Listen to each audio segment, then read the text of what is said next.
Hello, I'm Jeff. I'm 11 years old, and I'm from 6th of Western Academy of Beijing. My hobbies are hockey and golf, and this is my first ever TED Talk, so I'm really excited to share with you guys my own thinking of how sports can bridge divides between people in different nations. I'll be also explaining some examples from my own sports experience. My favorite film, Forrest Gump, talks about an extraordinary person's life. He was born with a low IQ and with braces on his legs.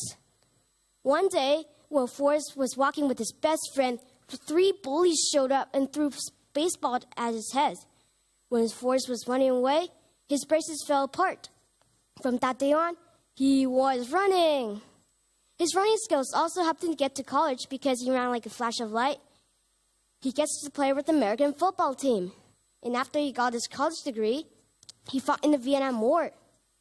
His running skills saved a bunch of lives as he carried the wounded people to safety, including his lieutenant.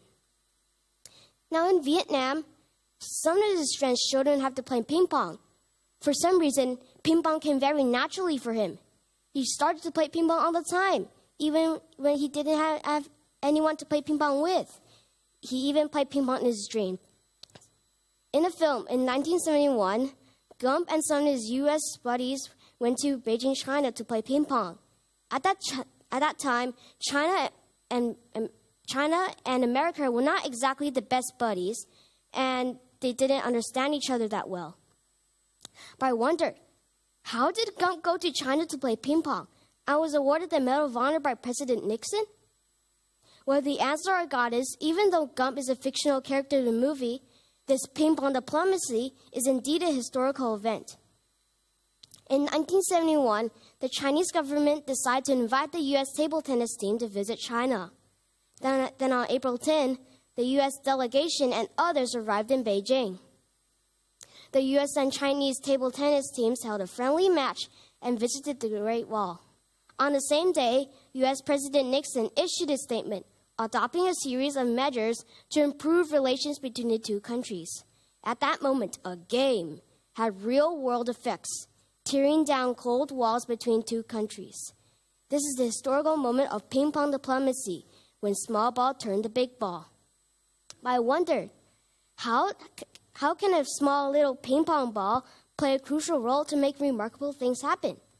Well, I tend to find out the answer in my own sports experience. My parents like ping pong, especially when we watch Forrest play in a film. He is smart to use the sport as a ticket to get on a train to college. I agree with that, as I am also a sports boy, playing hockey and golf, but most importantly, my sports experience helps me uncover the true flavor of friendship. If life was indeed a box of chocolates, I have tasted the deeper flavors of that chocolate because of sports. Gump has tasted the various kinds of texture and taste of the chocolate in different periods of his life. Every piece of chocolate tastes different than the last. But for me, playing sports is the most delicious kind of chocolate I can think of. My own sports experience has allowed me to maintain friendships between North America and China, proving that sports can help.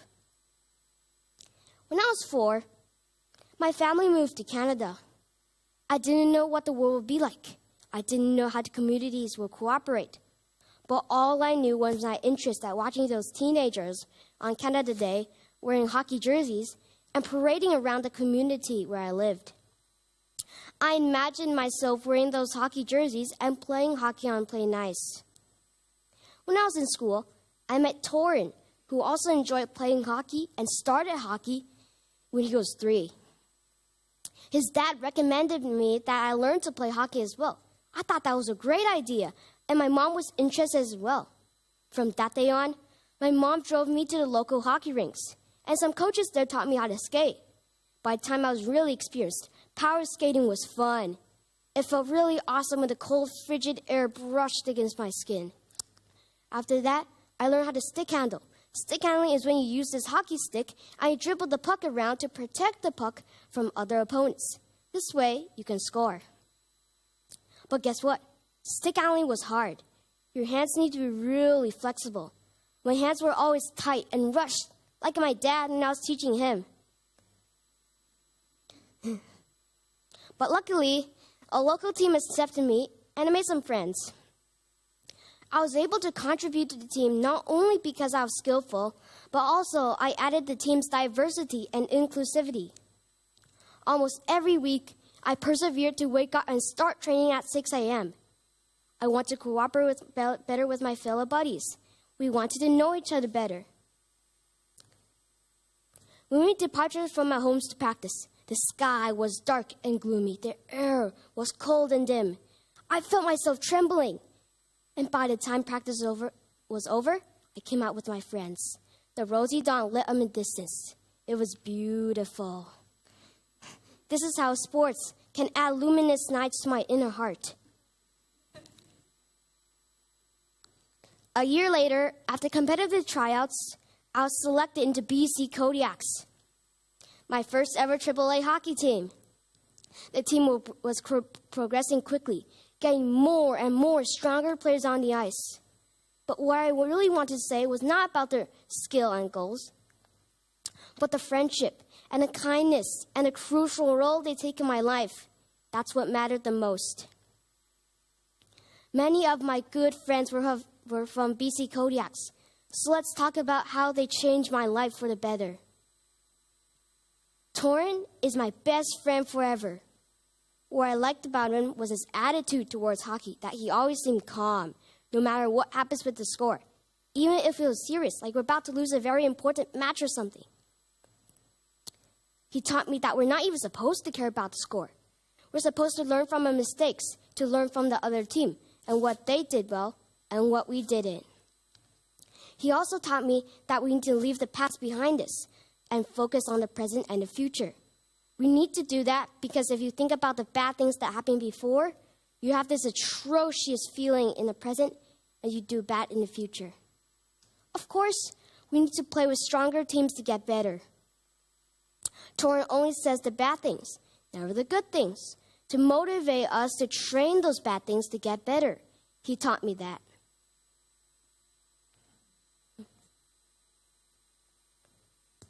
Leander was also one of my best friends. What I liked about him was his perseverance towards the game and towards the other team. Wherever the puck went, Leander always tried to get there first and score it in the goal. He taught me that we're not supposed to fear failure. Accept it and keep on going, because if you fear failure, failure will come to you. I made other friends as well and also learned from them. Preston and Connor did not teach as many skills as Torin and Leander, but they're committed to the game. No matter what team it is, they always tried their best and eagerly score goals. When my country moved back to old country China, meanwhile, COVID-19 was raging around the world. I went nuts. I was really scared and didn't do anything for weeks because I never experienced a pandemic before.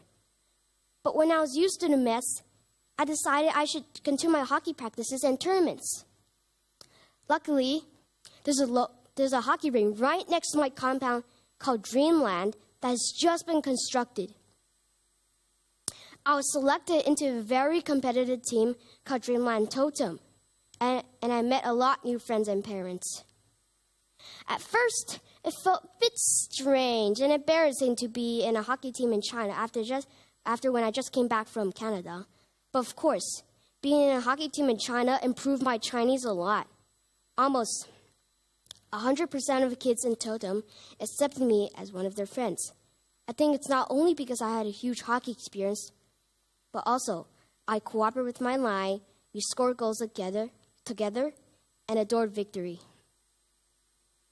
As you can see in the photo, that is Sam right there. Sam skates like Sonic, but he is as short as the third grader. And you need to know that.